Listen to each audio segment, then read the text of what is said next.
Some love stories don't need a name, just stolen glances and rainy nights to live forever. Ayan always believed some moments find you when you need them most. He never knew how true that was until he met her.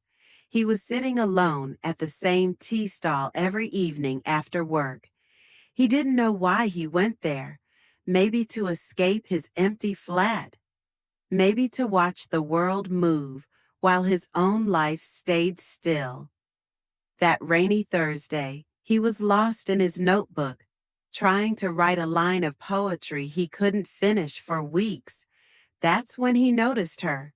She ran through the rain and stood under the small roof, trying to catch her breath. Her red scarf stuck to her shoulder. Her eyes met his for a second, just one stolen glance, and the poem in his head found its ending. He wrote, "A stolen glance writes stories rain can't wash away." She noticed him watching, and instead of turning away, she smiled. A small, tired smile that said hello without words. She ordered tea, but her hand shivered in the cold. Without thinking, Ayan passed his umbrella to her. She looked surprised. She didn't take it. Instead, she sat down next to him under the small roof. That night they didn't speak. They just sat, listening to rain, sipping tea from two clay cups. Before leaving, she looked at him and said, "You write poems?" Ayan nodded. She smiled again, then walked into the rain. He didn't expect to see her again, but the next day she was there. Same time, same rain, same corner. This time, she brought her own tea.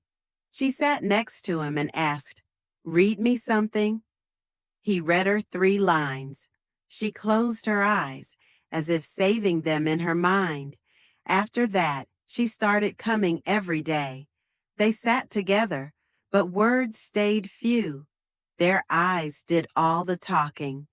Ayan never asked her name. She never asked his.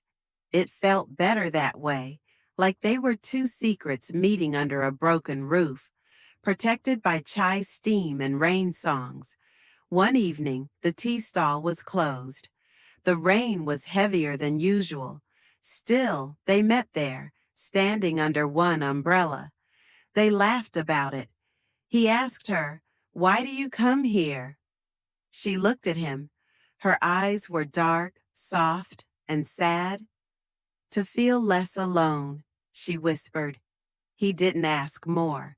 He was afraid to break whatever fragile thing they were building.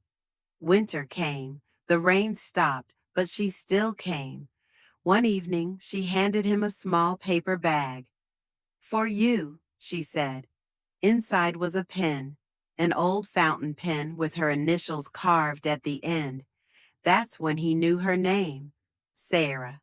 He smiled and said her name out loud for the first time. It felt right in his mouth, like a lost word finally found.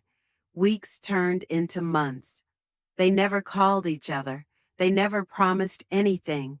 They just showed up every evening, stealing glances that felt like tiny confessions. One night, she didn't come. Ayan waited in the cold. The next day, too, and the next. The tea stall man shrugged. Didn't see her. A week later, he found a letter on his table at the tea stall, his name written in her handwriting. Inside, a page torn from his own notebook. She wrote, "I was never here to stay. I came to remember what it feels like to be seen. Thank you for seeing me." He felt a pain he couldn't name. He walked to the old bench where they used to sit. Something shiny caught his eye. The pen she gave him was there, but tied with a red scarf. Her scarf. He held it close. He felt like she left a part of herself behind, hidden in that cloth and ink. Years passed. Ayan never stopped coming to that stall. He wrote more poems. Some nights, when it rained, he tied the red scarf around his neck and read his words aloud to the wind. One monsoon evening, as he read his poems under the old roof, he felt someone watching. He looked up. There, across the street, a girl stood with an umbrella. She held a notebook in her hand. She smiled, the same soft, shy smile he once fell for.